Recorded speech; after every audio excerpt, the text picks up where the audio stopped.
You've invested 12 grand in a 110 bhp projectile. And you're not just going to ride off in jeans, t-shirt, trainers and a 50 quid helmet, are you? With so much tricky looking kit around, how do you go about choosing? Dave uses track days in fine weather to improve machine control. Performance riding requires the high-level protection offered by leathers.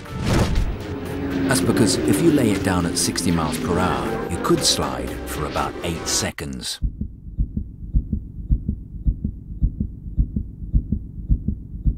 In that 8-second roll, the leather suit will save your skin with a couple of seconds to spare. Provided, and it's a big provided, it's made properly. Stitching is the first thing to go in a tumble, so it has to be double seam. The recommended thickness of anti-abrasion is 1.2 to 1.5 mil. A cheap 0.5 mil will just get you into a scrape.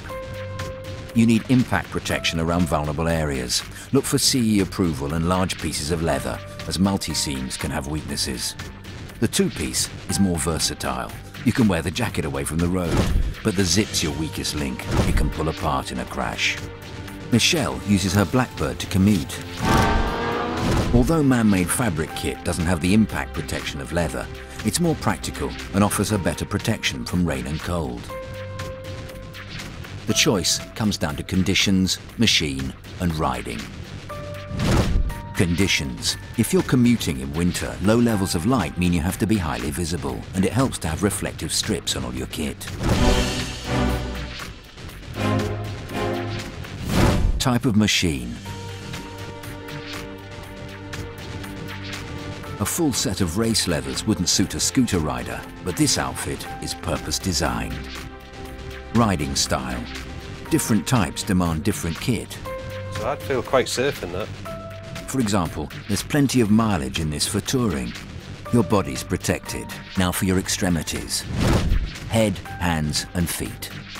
Unless you suffer from claustrophobia, reject the open face helmet for the full face type, which gives superior chin and indeed weather protection. A flip front could offer the best of both worlds, or just a compromise.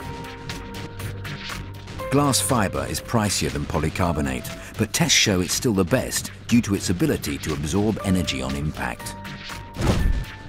Stickers are a guide. They show the lid has passed rigorous safety tests.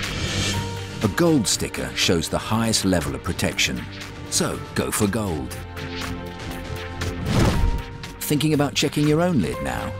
If it's had any kind of knock, the real damage may be out of sight inside. Avoid borrowing or buying second-hand at car boot sales. What is that mint paint job hiding? Buy a new one, which is a good idea every few years anyway. The standards change all the time, and helmets have different lifespans. Buy the tightest fit that's comfortable. You don't want the helmet to fall off in a spill. To test, put your thumb here and try to pull the helmet forward off your head. Hands. When you fall, your hands instinctively go out to save you. It's like being dragged along at 30 miles an hour during a press-up. Devastating, especially if you work with your hands. Which is why gloves should have extra protection on the palms and double-stitched seams. Some have knuckle and finger protection too. Feet.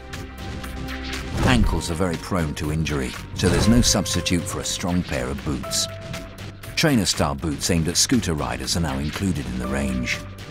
Look for good all-round support with impact protection around the ankle. At the end of the day, it's a trade-off between comfort, protection, price and style. But be guided by the worst-case scenario, weigh up what you're worth and buy the best you can afford.